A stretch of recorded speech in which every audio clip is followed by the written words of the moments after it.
What is up, guys? Welcome back to another daily build video. This time we're checking out the R34 Drift Edition because we've got a lot of drift events coming up next week for the summit, and I figured I might as well get into these cars a little bit early. So we'll be doing two events. It's going to be different. We're not going to have a grand race for this one, but I'll be doing two events. We have a drift event and we have Scottos, which is a race that we'll be doing with the drift car. So those are my two test courses, one for actually drift builds and then one for race builds. The pro settings are completely different. Anyway, let's get into it. Let's go.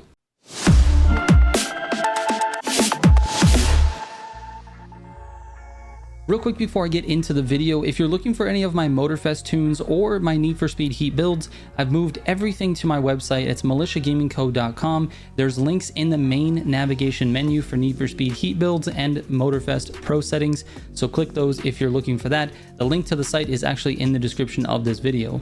All right, enjoy. All right, so like I mentioned in the intro, we have two different sets of pro settings for you. For this first one, we're going to be going out to the Scottos versus Scottos race, and we're going to be racing this car. I'll be doing it live, do some commentary over it just like I would with a grand race, and then at the end I'll give you my fastest time, which probably won't be on the video, but my fastest test time with the car, and of course we'll get into pro settings first. Here we go. So for the brake balance, we're at 60% to the rear or 40% to the front. For the aero, nothing there. Suspension, -4 in the front, +5 in the rear. For the compression, -3 in the front, +8 in the rear. Rebound front will be -3, rebound rear also -3. Anti-roll bars are all the way up at +10 on both, and then the camber is at -0.25 on both front and rear. All right, let's get out to Scottos versus Scottos and see how this thing does. All right, I just realized I've been calling it Scottos versus Scottos, but it's actually Scotto versus Scotto. All right, here we go. So, drift racing is a little bit wonky. Not wonky, but just, you know, just kind of difficult. You gotta know where you're going, and you gotta prepare early for those turns. This Skyline actually does pretty well for drift racing just because it's all-wheel drive, so it has quite a bit of... There we go. There we go. We made it around.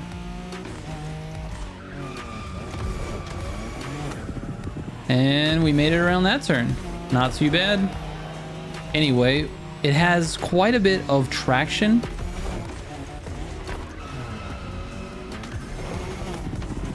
But see how I'm drifting into the turn like super early? It's because the second you start to turn, the cars, I gotta stay out of the dirt there. The car wants to drift. That's the whole point of the car. It loses the back end and the steering is really responsive. So you wanna turn early. Just initiate that drift. Unless it's like a lazy turn like that you know you can just grip it, then you do that. This one is kind of weird. Don't hit the wall. Okay, we're good. All right, anyways, yeah, drift racing is very interesting. There's a different set of tactics that you want to do when you're drift racing. That was a terrible way to take that. Usually I can exit that around 160 miles an hour, so this is for sure not going to be my fastest time. Really wide that time. All right, let's pick up the speed here. This turn is... That's a feather the gas type of turn because you're for sure going off if you don't. That's a full let off. This one is going to be a drift turn.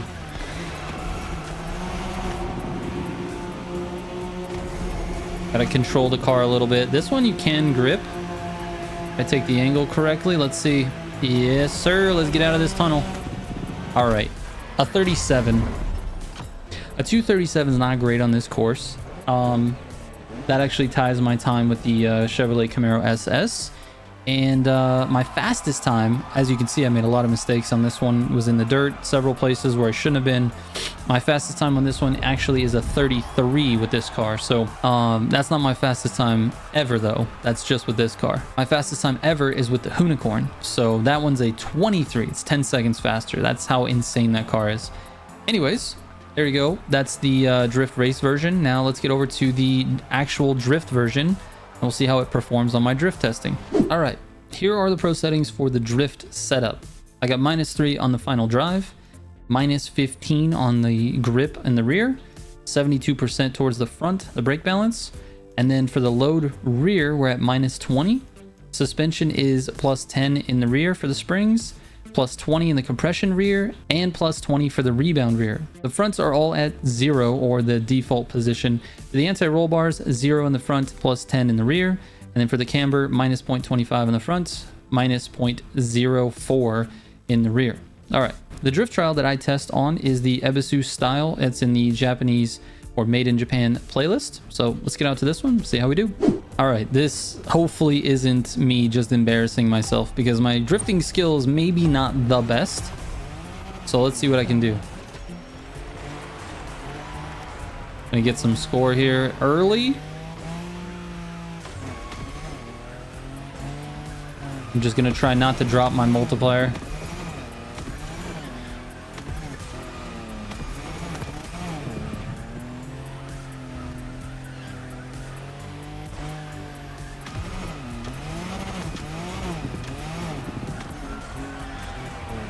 That might be a wall. Oh, that was very close. Let's get some speed here. All right, as long as I don't drop the multiplier, I'll consider this video a success. Sometimes I go a little bit wider for score. And like that, almost hit the wall. That was a decent one. I like this because it flows really nicely, allows you to test the car's ability to maintain drifting, and then the control in between these long corners. Also, it's short, so it's not like, you know, I have to learn a giant path or anything like that. The only thing I don't like about this car is that it just feels like I'm struggling. I'm like, I have to really work it in order to get the points, you know, like to keep this drift going. And I'm using a lot of nitro in the process. All right, heading into the final corner here. Let's see if we can get a better score here.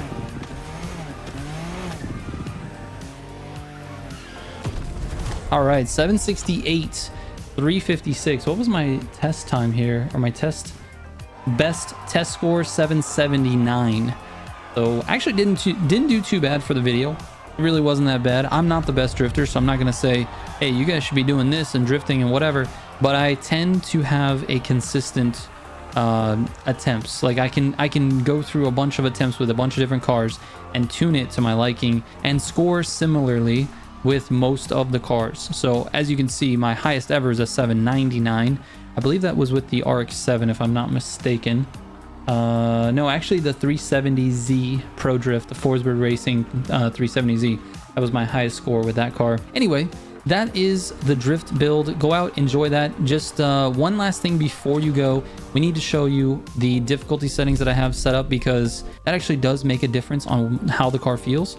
So if you go to difficulty, what I'm running for this particular tune is cockpit view off, ABS on, traction control on comfort, ESP off, drift assist on sport, and then counter steering off and airplane handling on. Now, this is the thing. You can run this traction control off, but this tune might feel way different. But when you do run it with traction control off, you're going to notice the car really feels a lot different. It slides way more. Like breaking the wheels loose is so easy when you have traction off, and certain cars feel good with it off. Certain cars feel good with it on. For this particular one, I like the traction on. I think it already has pretty good traction, but I don't know. It just feels like it just feels like this feels more natural, if that makes sense. So anyway, those are my global settings for this car. Anyway, thank you guys so much for watching. Appreciate it. I know this is a new video format, and it'll probably continue like this for the drift cars. And yeah, it is what it is, man. I'll catch you on the next one. Trigger out.